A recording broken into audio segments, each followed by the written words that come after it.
বন্ধুরা সবাইকে আসসালামু আলাইকুম। আরও একটি নতুন ভিডিওতে আপনাদেরকে স্বাগতম। তো আজকে আসলে আলোচনার বিষয় হচ্ছে যে মুরগি কেন আপনার নিজের ডিম নিজে খায়। তো যারা মুরগির খামারি বা দু চারটা 10টা 20টা মুরগি পালেন তারা বেশিরভাগ সময়ে এই সমস্যাটার সম্মুখীন হন আর কি।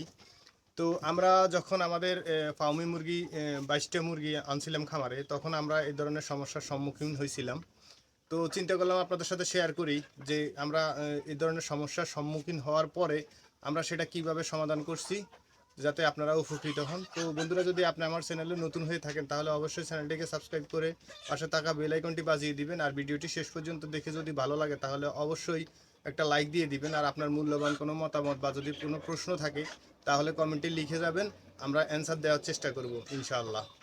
তো চলুন আলোচনা করি যে কেন আমরা আমাদের মুরগিগুলোকে ডিম খাওয়া থেকে বিরত করছিলাম। আগে আপনাকে বুঝতে হবে যে মুরগি কেন তার নিজের ডিম পেড়ে নিজে খায়। তো আমরা যখন মুরগিগুলো আনছিলাম, যেখান থেকে নিয়ে আসছি, তো ওখানে এই মুরগিগুলা আপনার রানিং অবস্থা নিয়ে আসছিলাম। তো মুরগিগুলো ওখানেই আপনার 20টা মুরগি ছিল, এর ভিতরে 2টা মোরগ। তো 20টা মুরগিতে 16 থেকে 17টা ডিম দিত প্রত্যেক দিন। কিন্তু আমাদের এখানে যখন আমরা নিয়ে আসছি, তো প্রথম দিন আমরা দিছিলাম হচ্ছে আমাদের এখানে ডিম দিছিল হচ্ছে 14টা, পরের দিন দিছিল 9টা, পরের দিন 7টা। এরপর থেকে আমরা ডিম পাইতাম না, হয়তো একটা বা দুইটা, বা যদি ঘন ঘন আইসা ডিম দেখতাম তাইলে পাইতাম। আর যদি আপনার দেখা গেছে সকাল থেকে 12টা পর্যন্ত ডিম পারছে তখন ডিম নিতে আসছি, প্রায় সময় দেখা গেছে একটা বা দুইটা ডিম পাইতাম, আর ডিম পাইতাম না। তো এভাবে কিছুদিন যাওয়ার পরে আমি সরাসরি একদিন এসে দেখতে পারলাম যে মুরগিটা ডিমটা পেড়ে সাথে সাথে সবাই মিলে মানে ভাগাভাগি করে খেয়ে নিচ্ছে আর কি। তো আসলে এই জিনিসটা কেন হয়েছিল, কারণ আমরা এই মুরগিটা আগে যেখানে ছিল ওনারা ফিড খাওয়াইতো। তো আমরা আনার পরে আমরা তো ফিড খাওয়াই নাই, আমরা প্রথমে খাওয়াইছিলাম হচ্ছে ধান আর গম একসাথে করে দিতাম। এরপরে সকালবেলা এটা দিতাম, আর দুপুরবেলা দিতাম হচ্ছে আমাদের গরুর যে দানাদার খাবারটা আছে ওটার সাথে পানি মিশাইয়া এরপরে আপনার দিতাম আর কি। তো এই কারণে মূলত ওদের ফিড না খাওয়ার কারণে ওদের শরীরে ক্যালসিয়ামের ঘাটতি বেশি ছিল, বা ক্যালসিয়ামের ঘাটতি হয়ে গেছে। এই কারণেই আপনার মুরগিগুলা নিজের ডিম পায়রা নিজেই খাইয়ে নিত। তো যে কোনো সমস্যা হোক, আপনাকে আগে বুঝতে হবে সমস্যাটা কেন হচ্ছে, তাহলে আপনি সমস্যাটাকে সঠিকভাবে সমাধান করতে পারবেন।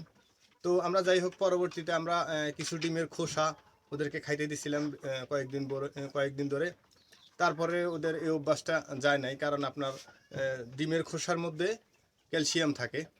আপনাদের বাড়িতে যারা মুরগি পালন করেন তারা যদি ডিম সিদ্ধ করে খাওয়ানোর সময় ওই খোসাটা ফেলে না দিয়ে মুরগিকে দিয়ে দিতে পারেন, মুরগির উপকার হবে। তো আসলে মূল কথায় আসি, সেটা হচ্ছে যে আমরা কিভাবে এটাকে সমাধান করলাম। তো আমরা যখন এরকম সমস্যা হয়েছিল, আমরা পরে লিকুইড ক্যালসিয়াম এনেও তাদেরকে দিছি পানির সাথে মিশিয়ে, কিন্তু তারপরেও সেটা যায় নাই, ওই ডিম খাইয়ে নিত ওরা। তো শেষ পর্যায়ে আমরা করছি কি, যে আপনার লেয়ার ওয়ান যে ফিডটা আছে মুরগি, সাধারণত মুরগি যারা মুরগি মানে ডিম পাড়া মুরগিকে খাওয়ায়, আমরা নারিশ কোম্পানির ওই ফিডটা যখন নিয়ে আসছি ওইটা দেওয়া শুরু করছি। 3 দিনের মাথায় আমাদের মুরগি ডিম খাওয়া বন্ধ করে দিছে।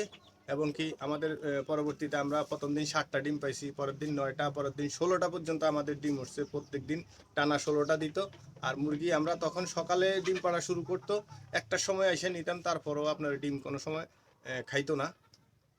মানে মোটামুটি হচ্ছে এক কথায় বুঝে নেবেন যে আপনি লেয়ার মুরগি বা ডিম পাড়া মুরগিকে অবশ্যই আপনি ফিড দিতে হবে, নাইলে ওর বিভিন্নভাবে শারীরিক সমস্যা হবে। আর আমরা যে সাধারণত যে খাবারগুলো দেই, এই খাবারগুলায় ওদের ভিটামিনের যে চাহিদাটা থাকে শরীরে সেটা ফিল আপ হয় না। এই কারণে অনেকে দেখবেন যে আপনার সময় হয়ে গেছে, মুরগি নিয়ে আসছে সময় হয়ে গেছে, সাধারণত 5 মাস 6 মাসে মুরগি ডিম পাড়ে, 7 মাস 8 মাস হয়ে গেছে মুরগি ডিম পাড়ে না।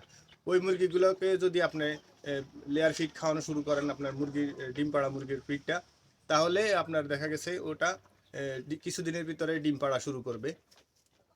তো আশা করি আমার কথাগুলো বুঝতে পারছেন।